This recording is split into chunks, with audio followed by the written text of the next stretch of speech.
Thank you so much for joining me. My name is Tracy and this is a DIY upcycling channel. And today I am going to show you the absolute easiest way to make a pair of denim harem pants. And I am using this pre-owned skirt that I bought off of eBay. But if you want to make your own skirt, it'll be an extra step or two.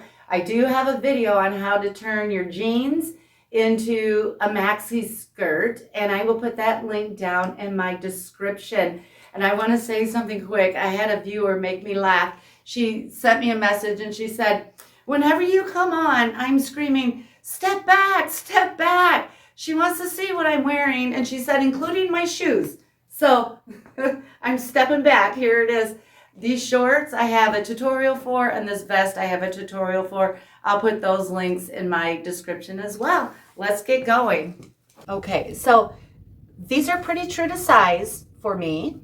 And it's important that you have a flare at the bottom, like an A-line or wider. And mine measures laying flat 37 inches across. Okay, so now I have it laying nice and flat. I'm going to fold it in half. So here's where my snap and my zipper, the front of the skirt, is. I want these to have a little bit of a narrow bottom, not too narrow, but I want to be able to cuff it up, make a cuff. And I want this to be drop crotch, but not as much of a drop crotch as other harem pants I've made in the past. So I am coming up from the bottom 15 inches, which is 19 inches down from the top, and I'm making a mark. And I want my leg width to be about right here. So I'm making a mark right there. Now I'm just going to taper this into this mark. So I'm going to make a line. This will be my cut line. And then I'll start rounding it right here. So I actually have about 1.5 inches where it goes straight across right here, maybe even 1 inch. But I do have it kind of straight. Now I'm just going to cut that out.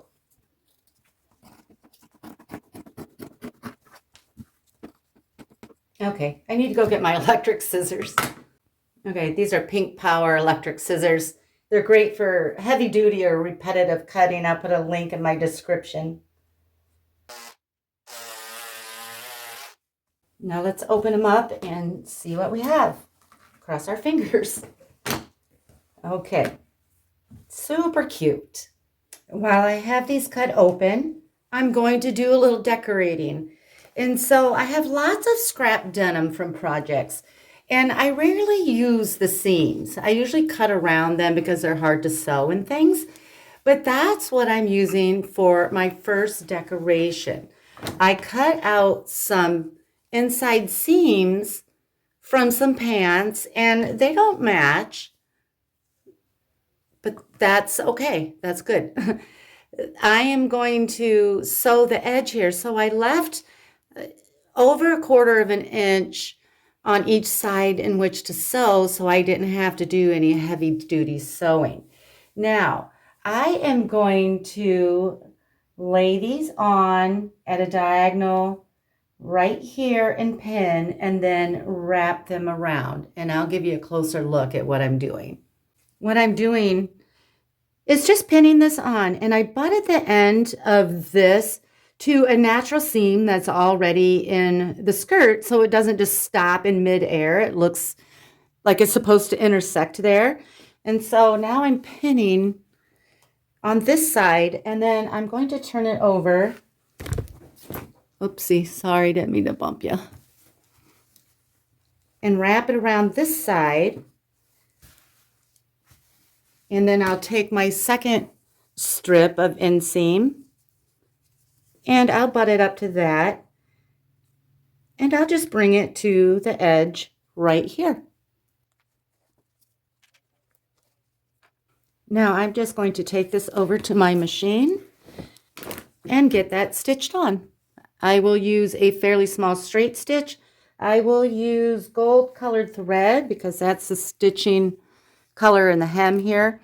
And I'll just go across the top, down one side all the way around, and do the same on the opposite side.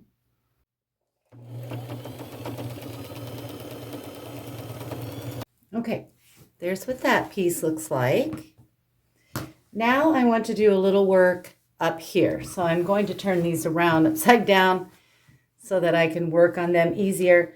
I am going to cut out 3 sort of long jagged ovals, and then I'm going to patch it with white denim from behind. So I just want to be careful not to cut my pocket.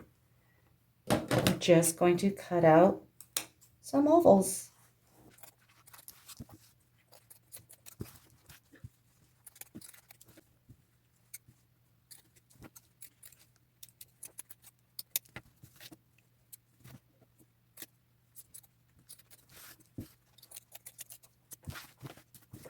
There's what my holes look like. And now I cut out a piece from a pair of stretch denim that I had that I used on something else. And I'm going to patch, I made it big enough for all 3 of those ovals, and I'm going to patch it from behind. So I need to turn these inside out right now. And I'm going to slip a cutting board in here so that it's easier to pin. So I'm not grabbing the other side of the jeans. And I'm just going to lay my patch over top, making sure everything is covered and I have plenty of room to stitch around it. And I'm just going to pin that on. Now I'm just going to my machine and I'm going to stitch around the edges.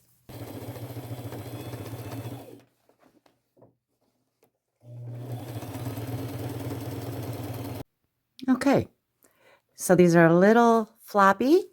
I am going to run 2 rows of zigzag stitch off center, starting up on the denim, and run them down about like this. Down the center would be too predictable. I just kind of want to do it off center. And I'm using my largest zigzag stitch.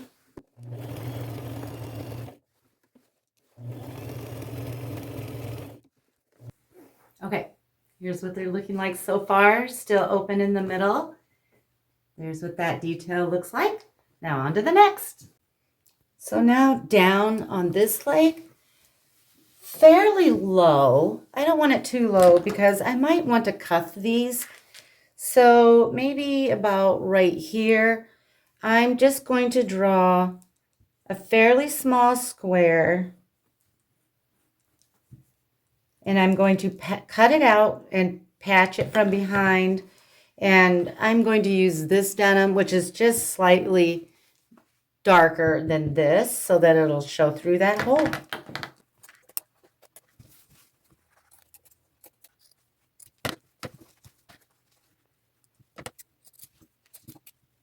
And I'm going to get it pinned on, sew it on just like I did the rest.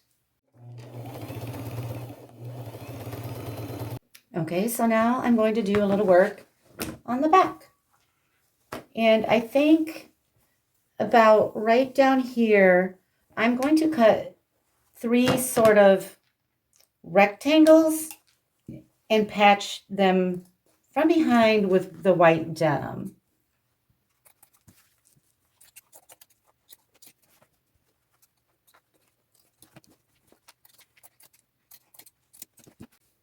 Okay, decided just to do 2 triangle or rectangles, and I will patch that from behind. I don't have it pinned yet. And then I think I'll just take sort of a medium colored denim and just overlap this bottom. So I'll get these pinned on from the back side, the white ones, sewn on, and then when I'm done sewing that, I'll overlap this one and get that sewn as well. Okay, before I go to my machine and sew this on, I decided I would do my last one and just get them all sewn at once. I just cut a square just kind of under the pocket there, and I'm going to patch it from behind with a medium wash denim. Okay, I'm done with patches. That's what the front looks like, and there's what the back looks like. Now I'm ready to do my lettering right here. Okay, I got a package of 26 letters, basically the alphabet, from Amazon. And they have little rhinestones and little pearls. Now, the whole alphabet was $16.49. it's worth it to me because I am going to spell out j'adore, which is French for I love. Now I want one of those little marks to go right there. And I'm going to have to cut one. I'm going to try this I. Now these are glued on. These pearls and rhinestones, not stitched. So this shouldn't hurt it if I cut it. And I think that'll be my little mark for right there. So I anticipated questions that I might get. Now this is the first time using these letters, so I didn't really know, so I did some experimenting. Now these are, like I said, they appear to be glued on and not sewn. So how well will those hold up in the laundry? Well, I did a test. I did it on these shorts. They're kind of damp still, but I sewed this one on and I ran it through a gentle cycle in my washer in cold water, and I didn't lose any pearls or any rhinestones. Now, this was a different experiment. These are iron-on, and I thought I'd get the question, now if I iron those on, will they hold up in the wash?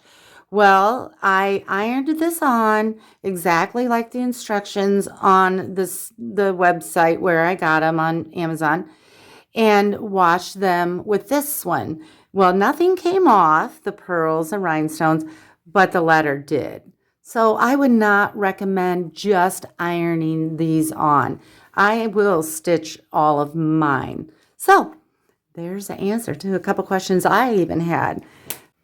Now I am going to sit over the evening or next evening or two and hand stitch these on. Now I could pin those. I did a test run, but then they get kind of buckled up. So what I'm going to do is I am going to take my hot glue, and once I get these laid out where I want, and I think that's pretty good, I am just going to put a little sliver of hot glue. Oh, darn it. Well, kind of globbed out and got on my pants, but my plan was to put a little sliver to hold those down in place as I'm stitching them. So I am going to finish these up. Oh, is that going to show that glue I got on those jeans right there? Maybe I'll put a patch over it or something.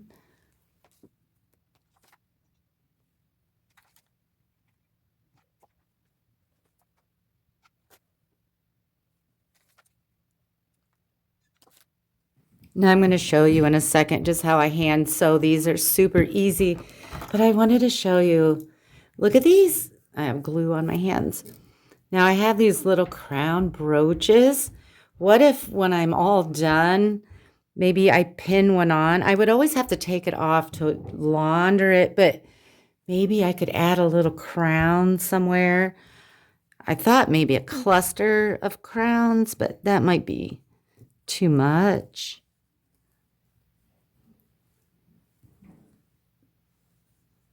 How fun would that be? I think I really like this little vintagey rhinestone one. I may pin that on somewhere when I'm all done, about like that. Okay, I just have a needle and doubled thread and a knot at the very bottom. Now I'm just coming in here, and the closer your stitches are, the more patient you are, the more secure they're going to be. So I'll just bring my thread up on the outside of that letter, and then I'll catch a piece of the letter. Of course, I'm using matching thread. Well, now it won't go right there. On my sample one, it went, okay, there it goes. They're not that hard. I just got a tough spot for some reason right there. Pull it through. Boy, this isn't going super smooth. Great demonstration. Okay, so once I have that one, I am just going to Go as close as I have the patience to next to it. Go back in. That's it.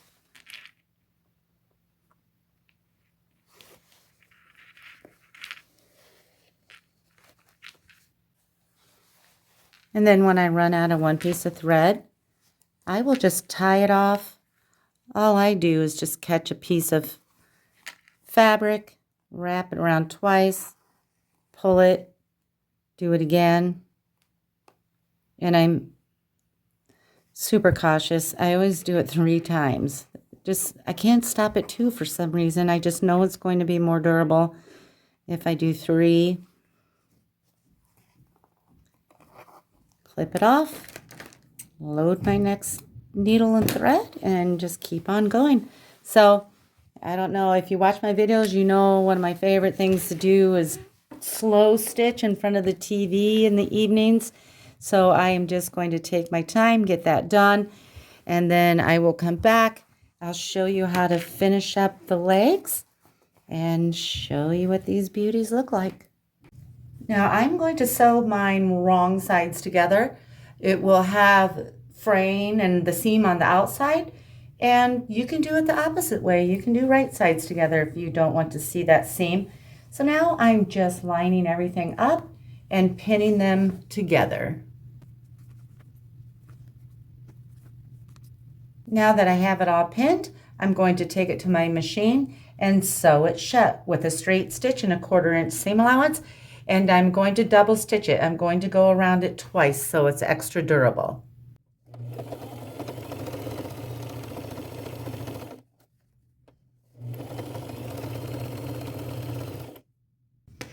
Now I'm just making little snips in that seam close to that stitch line. And this is really important if you did it right sides together, because that will help everything lay nice and smooth when you turn it right side out. Now I'm going to wash these. I'm going to turn them inside out, wash on a gentle cycle in cold water, and line dry. And the washer will help get all these edges fraying. And then I'll come back and show you what they look like. Okay, how fun are those? You can make harem pants out of just about any skirt, and I've done that often. I'm going to slow it down, bring it in so you can see more of the details. Have a wonderful week. Thank you for watching.